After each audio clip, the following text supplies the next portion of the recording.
Assalamualaikum warahmatullahi wabarakatuh. Perkenalkan, nama saya Rima Restiani, mahasiswa dari Institut Pendidikan Indonesia Garut, Prodi Pendidikan Bahasa dan Sastra Indonesia. Di sini saya ingin memaparkan materi psikolinguistik tentang teori pembelajaran dalam psikologi. Baik teman-teman, kita lanjut saja ke materi. Teori pembelajaran dalam psikologi ini terdapat ke dalam dua teori. Yang pertama, teori-teori stimulus respon. Yang kedua, teori-teori kognitif. Dalam teori stimulus respon, terbagi lagi menjadi beberapa teori menurut para tokoh. Yang pertama, teori pembiasaan klasik dari Pavlov. Teori pembiasaan klasik ini merupakan teori pertama dan kelompok teori stimulus respon. Teori ini ditemukan secara kebetulan oleh Ivan Pavlov pada tahun 1848 sampai 1936. Beliau merupakan seorang ahli fisiologi bangsa Rusia. Nah, dari teori ini, Pavlov bereksperimen terhadap seekor anjing. Eksperimen Pavlov dengan anjing itu terdiri dari 4 elemen terpisah yang selalu muncul dalam teori pembiasaan klasik, yaitu stimulus yang tidak dibiasakan, respon tidak dibiasakan, stimulus yang dibiasakan, dan respon yang dibiasakan. Lalu, dalam eksperimen itu, Pavlov beranggapan bahwa pembelajaran merupakan rangkaian panjang dari respon-respon yang dibiasakan. Lalu yang kedua, teori penghubung dari Thorndike. Teori penghubung ini diperkenalkan oleh Edward O. Thorndike pada tahun 1874 sampai 1919. Beliau merupakan seorang ahli psikologi berkebangsaan Amerika. Teori ini dimulai dengan sebuah eksperimen yang disebut trial and error. Lalu di sana Thorndike membuat sebuah eksperimen terhadap seekor kucing. Thorndike menempatkan seekor kucing di dalam sebuah sangkar besar.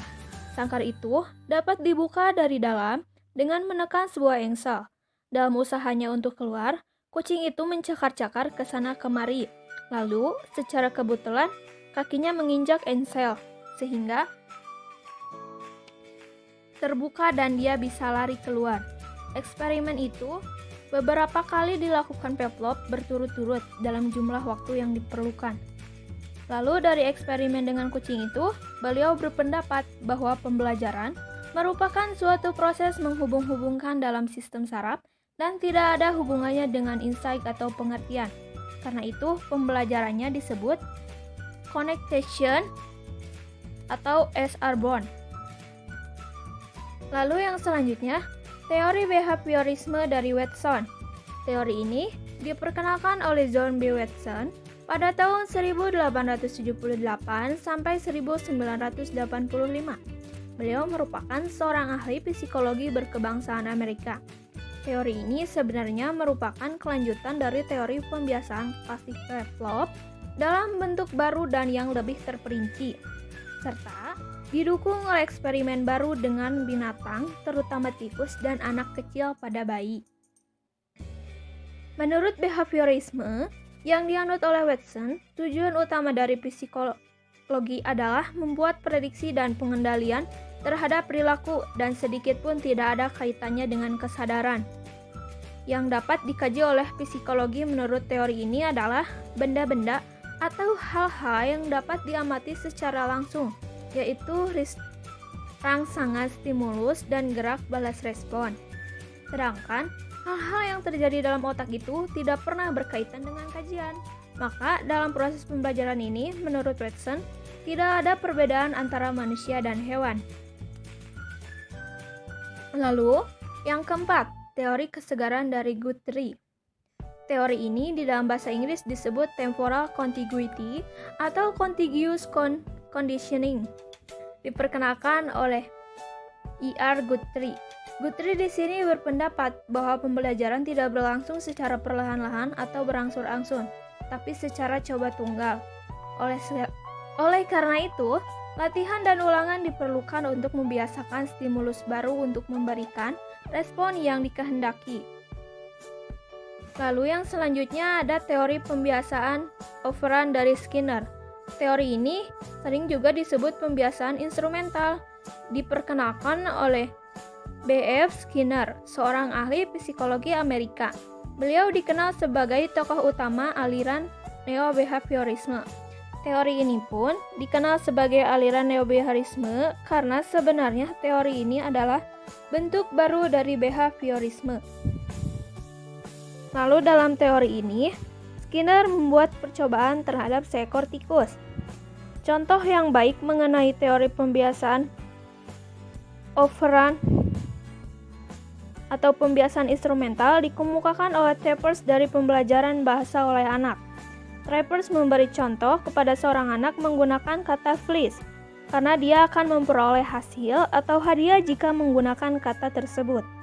Sama dengan tikus yang tahu bahwa kalau dia menekan batang besi akan menghasilkan biji makanan. Nah, yang selanjutnya, teori pengurangan dorongan dari Hall. Teori ini dikenalkan oleh Carl Hull pada tahun 1952 dan dibentuk berdasarkan teori Pavlov. Teori ini mempunyai 4 peringkat pembelajaran. Yang pertama, peringkat pertama berupa variabel bebas yang dapat berdiri sendiri. Yang kedua, peringkat kedua dan ketiga berupa variabel penengah. Dan keempat, berupa variabel tidak bebas.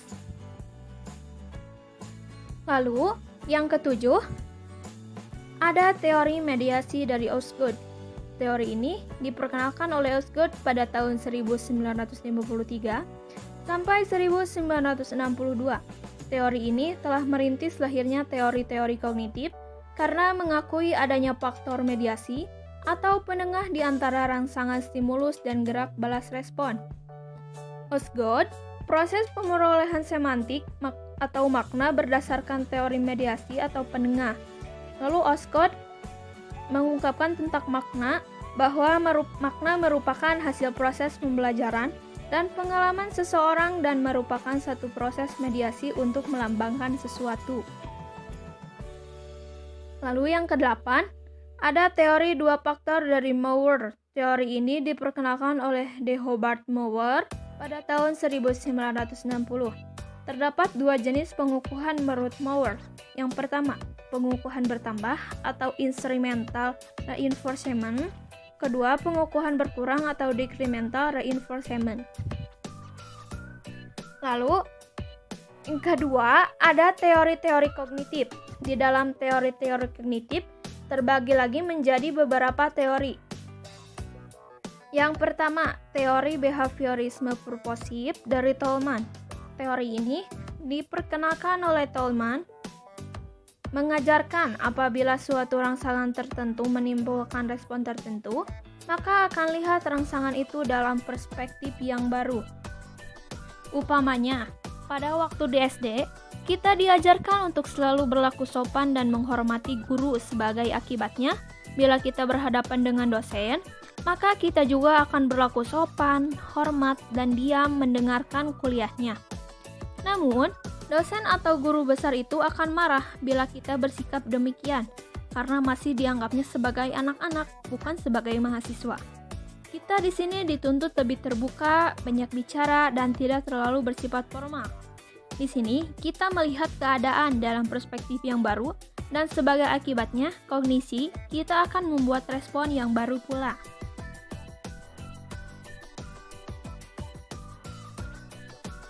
Lalu yang kedua ada teori medan Gestalt dari Wertheimer.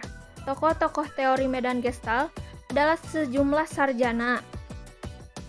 Nah, kata Gestalt ini berasal dari bahasa Jerman yang secara harfiah berarti keseluruhan. Dalam menjelaskan persepsi ini, teori Gestalt memperkenalkan 5 buah hukum organisasi atau prinsip-prinsip organisasi sebagai berikut. Yang pertama, hukum Pragnanz. Yang kedua, hukum kesamaan. Yang ketiga, hukum proksimit atau kedekatan. Yang keempat, hukum penutupan. Dan kelima, hukum kelanjutan baik. Lalu yang ketiga, ada teori medan dari Lewin. Teori ini diperkenalkan oleh Kurt Lewin setelah beliau meninggalkan teori medan Gestalt dan lalu mengembangkan teorinya sendiri.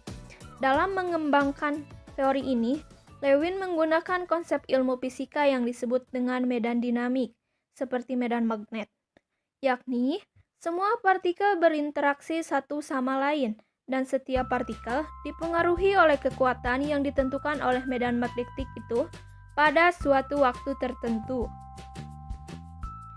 Nah, dalam hal ini, beliau telah mengembangkan satu konsep penting dalam teorinya yang hampir sama dengan teori medan Gestalt, yaitu konsep ruang penghidupan, di mana setiap perilaku berlangsung. Menurut beliau, ruang penghidupan seseorang terdiri dari diri sendiri, keperluan utama sendiri, keperluan diri pada satu saat tertentu, maksud dan rencana tersendiri. Lalu, lingkungan perilaku orang itu, lingkungan fisik, lingkungan sosial, lingkungan konsep sebagai yang ditanggapinya dalam hubungannya dengan keperluan-keperluan dan maksud-maksudnya. Lalu, yang keempat ada teori perkembangan kognitif dari Piaget. Sinclair de Jeward pada tahun 1969 menyatakan bahwa sebenarnya Piaget belum pernah memperkenalkan secara eksplisit tentang suatu teori pemerolehan dan pembelajaran bahasa. Lalu Simajuntak pada tahun 1987 memasuki teori Piaget ini ke dalam kelompok teori kognitif. Piaget di sini menjelaskan apa yang dimaksud dengan kecerdasan. Menurut Piaget, kecerdasan adalah salah satu bentuk keseimbangan atau penyeimbangan ke arah mana semua fungsi kognitif bergerak. Lalu menurut Piaget ada 4 buah peringkat penting dalam kecerdasan. Yang pertama, tahap daria motor, kedua tahap praoperasi, yang ketiga tahap operasi konkret, dan keempat teori operasi formal. Lalu yang kelima, ada teori genetik kognitif. Yang kelima, ada teori genetik kognitif dari Chomsky. Teori ini digolongkan ke dalam kelompok teori kognitif karena teori ini menekankan pada otak, akal mental sebagai landasan dalam proses pemerolehan dan pembelajaran bahasa. Teori ini didasarkan pada satu hipotesis yang disebut dengan hipotesis nurani. Untuk lebih memperkuatnya, teorinya Chomsky mengajukan hal berikut. Yang pertama, proses-proses pemerolehan bahasa pada semua anak-anak boleh dikatakan sama. Yang kedua, proses pemerolehan bahasa tidak ada kaitannya dengan kecerdasan. Maksudnya, anak yang IQ-nya rendah juga memperoleh bahasa pada waktu dan cara yang hampir sama. Ketiga, proses pemerolehan bahasa juga tidak dipengaruhi oleh motivasi dan emosi anak-anak. Lalu yang terakhir, tata bahasa yang dihasilkan oleh semua anak-anak boleh dikatakan sama. Nah, mungkin sekian pemaparan yang dapat saya sampaikan. Semoga bermanfaat bagi teman-teman semua. Wassalamualaikum warahmatullahi wabarakatuh.